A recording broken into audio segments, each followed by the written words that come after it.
Salve entusiastas, meu nome é Marcelão e esse é o vídeo de número 87 da cronologia dos X-Men, esclarecendo todas as dúvidas a respeito do universo dos Filhos do Átomo e sua evolução ao longo dos anos. Nesse vídeo falaremos sobre duas revistas, duas histórias. A primeira se passa na revista X-Men número 63, de 1969. Chamado de Criador pelo povo do pântano da Terra Selvagem, após um período sumido, Magneto surge novamente. Ele desapareceu desde seu último confronto com os X-Men e os Vingadores. Fato ocorrido na revista Vingadores número 53 e mostrada no vídeo número 75. Tá? No final dessa história, Magneto tenta alcançar sua nave de fuga e é empurrado pelo seu ex-puxa-saco, o Groxo, desaparecendo em meio das águas turbulentas e das pedras que caíam. O que ocorreu a partir daí foi que Magneto usou o seu poder para tentar encontrar uma rota de fuga. E é isso que ocorre.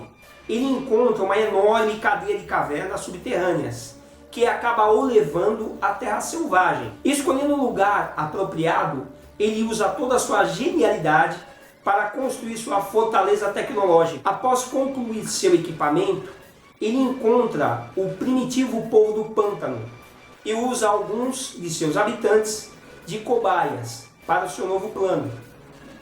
Dessa forma, são criados os primeiros neomutantes da Terra Selvagem, que já foram apresentados para vocês no vídeo anterior. A queda no oceano entre enormes rochas e a pressão nas profundezas causam grandes danos físicos a Magneto, obrigando a construir um exoesqueleto para sua mobilidade, equipado com jatos de voo controlado e mini canhões de energia na ponta dos dedos. Porém, sua fonte de energia consumia mais da metade de seu poder magnético para sua delicada funcionalidade, obrigando Magneto a complementar seu arsenal com duas pistolas de energia. No interior de sua fortaleza, situado em algum lugar na Terra Selvagem, Magneto comemora a partida do Anjo, que voa para tentar impedir o ataque de Ka-Zar e seus aliados X-Men, que estão se dirigindo ao local. Esse é um tempo precioso que Magneto precisava para colocar em andamento seu mais novo plano de conquista, e que o tornará, a princípio, soberano total da Terra Selvagem. Assim que o Anjo se aproxima do grupo, é derrubado por Ka-Zar. Uma breve conversa, esclarecendo o mal-entendido, e o Anjo percebe que foi enganado. É interessante vocês verem a forma com que Ka-Zar derruba o Anjo em voo, porque nós já falamos a respeito desse personagem muito interessante e a respeito da força física dele, que de longe está fora daquele nível médio humano, né? Que nós já contestamos e falamos anteriormente. Então vocês podem ver evidentemente no quadrinho em questão que ele quebra um pedaço de árvore, apesar de ser um tronco relativamente fino. Mas agora imagina toda essa sequência, né? Ele quebra um tronco de árvore e bate nele, né? no anjo que está voando um pedaço de árvore. Não é uma coisa simples de se fazer para um homem que teoricamente teria força de um homem normal. Tá? Súbito, o gigante Gaza surge na frente de Ka-Zar e o derruba com um forte golpe, mas também recebe um forte suco do Fera, que também é atacado por anfíbios. Quadrinhos em movimento. Você vê que tudo acontece sucessivamente.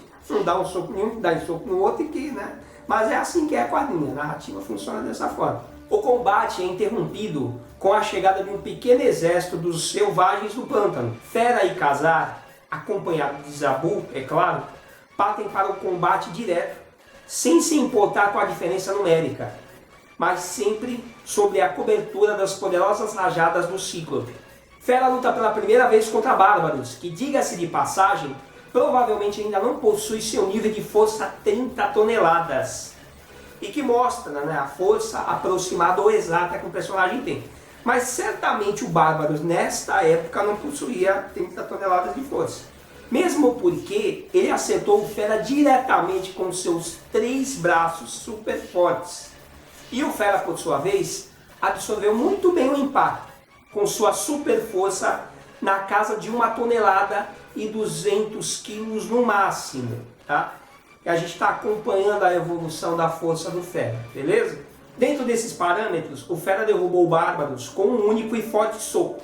Como eu posso afirmar isso? Ah, meus queridos, porque eu fiz a lição de casa. Vamos lá. Sempre usando como dados as informações técnicas sobre seus personagens, os personagens da Marvel Comics. Já concluímos que Ka-Zar não se enquadra no nível médio humano, em que foi classificado na década de 80. E dessa forma, conseguiria derrubar nosso amigo Hank com um único soco. Apesar de ainda não ser tão forte, o Fera conseguiria se enquadrar melhor agora nessa escala de comparação da mesma época, mantendo o Ka-Zar ainda alguns níveis mais abaixo. Contrassensos à parte, chegaremos sempre ao meio termo, baseados em fatos mostrados ao longo das histórias. Beleza? Percebendo que cometeram um engano, o anjo retorna à fortaleza e descobre que o Salvador é na verdade Magneto. Do lado de fora, após vencerem os selvagens do pântano e alguns neomutantes, Cíclope abre passagem pelos muros da fortificação quando é surpreendido por uma matilha de lobos controladas por Lupo. Vocês lembram, né, que eu comentei com vocês que o Lupo ele consegue emitir um som e controlar feras. E isso está sendo mostrado agora para vocês, beleza?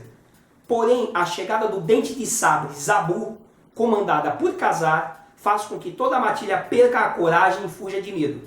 Quando os X-Men e Ka-Zar chegam no interior da fortaleza, Magneto apresenta a todos sua nova arma, a Neo Mutante, que ele chama de Lorelei. Ela emite um som que paralisa imediatamente todos os homens presentes, menos, é claro, Magneto, que está usando seu capacete tecnológico, que provavelmente possui um bloqueio contra o som hipnótico. Ele expõe claramente suas intenções para a Garota Marvel, que é propositalmente imune à hipnose. Magneto não considera os poderes da mutante, da X-Men, uma ameaça para ele. Profundamente irritada com esse fato, a Garota Marvel põe em prática seu treinamento usando sua telecinese e telepatia para controlar a cabeça e o visor do Cíclope. Agora eu vou falar para vocês uma coisa interessante, para que fique claro. Por que a telecinese? Para manusear o mecanismo do visor e ajustar o ângulo da cabeça do Cíclope. Por que a telepatia? Para poder mirar e acionar o disparo controlado usando a mente treinada do Cíclope, agora controlado pela Garota Marvel. Entenderam? Antes que Magneto consiga entender o que está acontecendo, sua pistola é destruída por um disparo preciso dos raios ópticos e em seguida sua máquina neomutante tem o mesmo fim. Toda essa movimentação quebra o transe de Lorelei. Magneto até tenta usar a parcela que resta de seu poder magnético para atacar o Cíclope, mas não consegue. O enorme maquinário cai sobre ele. Sem seu líder, os neomutantes voltam ao normal. Bom, essa aventura termina aí, beleza? Vamos à próxima aventura dos X-Men, que ocorre na revista X-Men, número 64, número 64, de 1970. Finalmente chegamos à década de 70. As histórias, a partir de agora, ficarão muito melhores, graças a Deus, né? Sobrevivente da destruição de Hiroshima, Tomo Yashida se tornaria inimigo número 1 dos Estados Unidos. Anos mais tarde, suspeitando que seu sobrinho Shiro Yashida era um mutante, Tomo o leva direto ao local onde ocorreu a explosão nuclear. A mãe de Shiro estava grávida na época do bombardeio e morreu de fraqueza meses após dar à luz a ele. Foi criado por seu pai Saburo Yashida e seu tio Tomo. Ao tocar o solo incinerado, que ainda possuía vestígios radioativos, o efeito é imediato. Shiro sente seu corpo queimar ao conduzir e armazenar toda a energia do fogo atômico.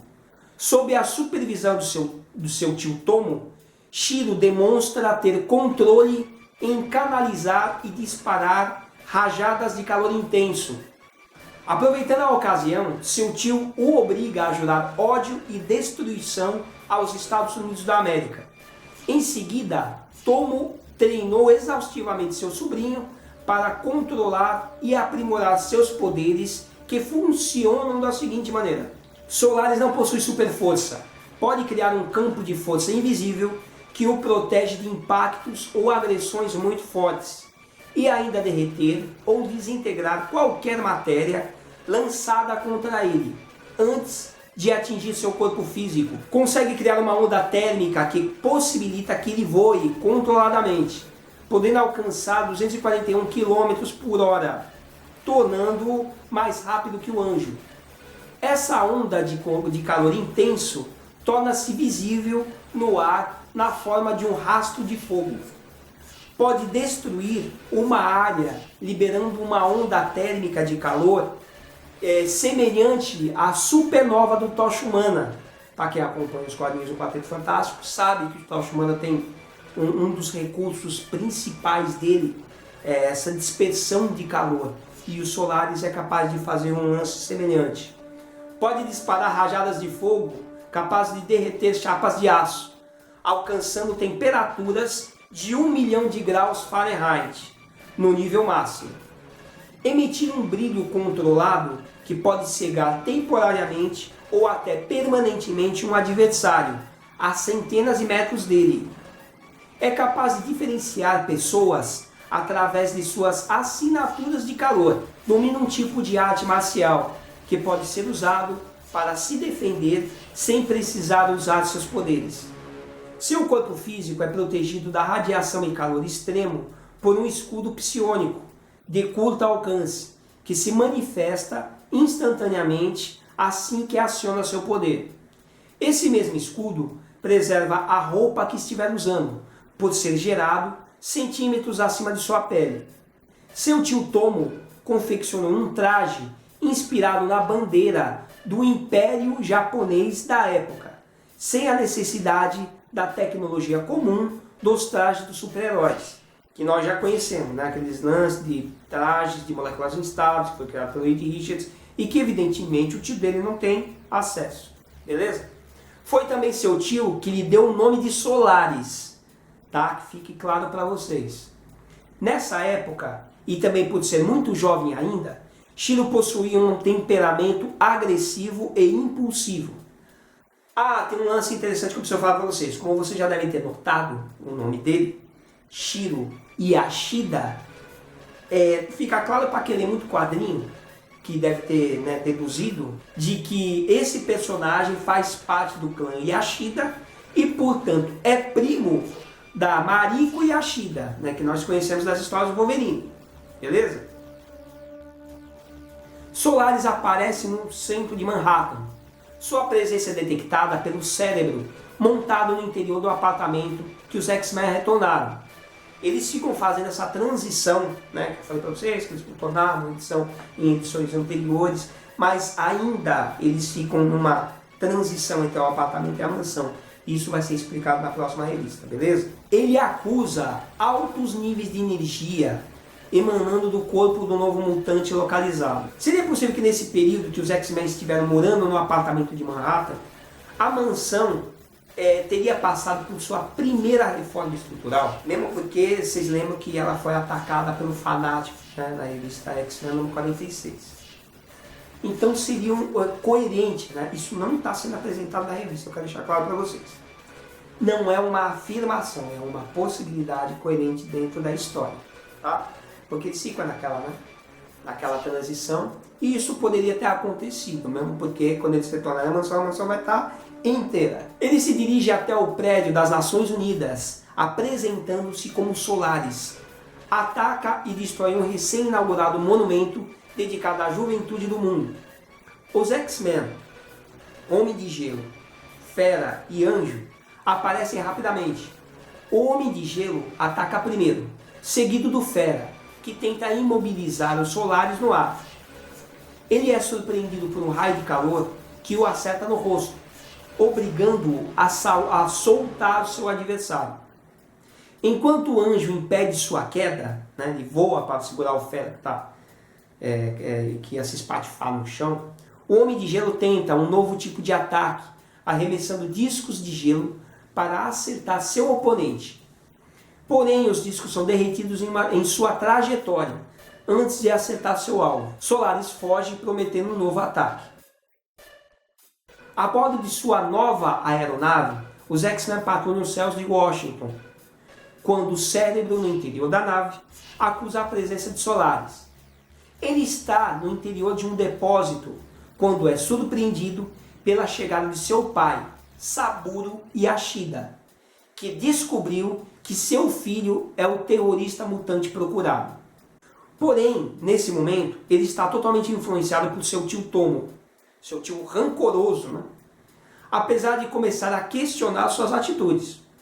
O anjo tenta se aproximar de Solaris e só não é morto porque o Homem de Gelo o protege com uma camada de gelo gerada à distância. Isso só o torna o novo alvo de Solaris, que ataca diretamente. Bob Drake cria um denso escudo de gelo, mas o calor intenso derrete a estrutura, colocando sua vida em risco. Nesse tempo, auxiliado pela Garota Madre, Cíclope tenta surpreender Solaris com um ataque surpresa, para tentar uma aproximação. Os raios de ambos colidem em pleno ar, enquanto o Cíclope vai reduzindo aos poucos a intensidade de suas rajadas ópticas, para forçar a aproximação de Shiro, que no último momento percebe a manobra. Mesmo assim, ele ainda sente o doloroso ataque mental da Garota Madre, que é obrigada a mudar sua atenção e seu alvo para impedir a queda do Cíclope.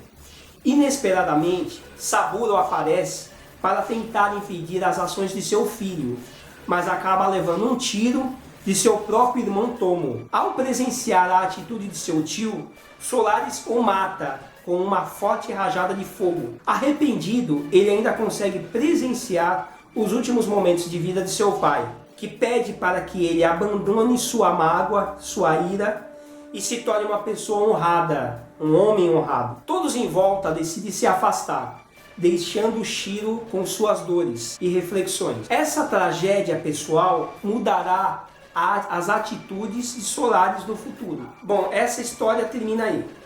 Espero que vocês tenham gostado. Dá um like pra gente. Inscrevam-se no canal. Um abraço e até o próximo vídeo.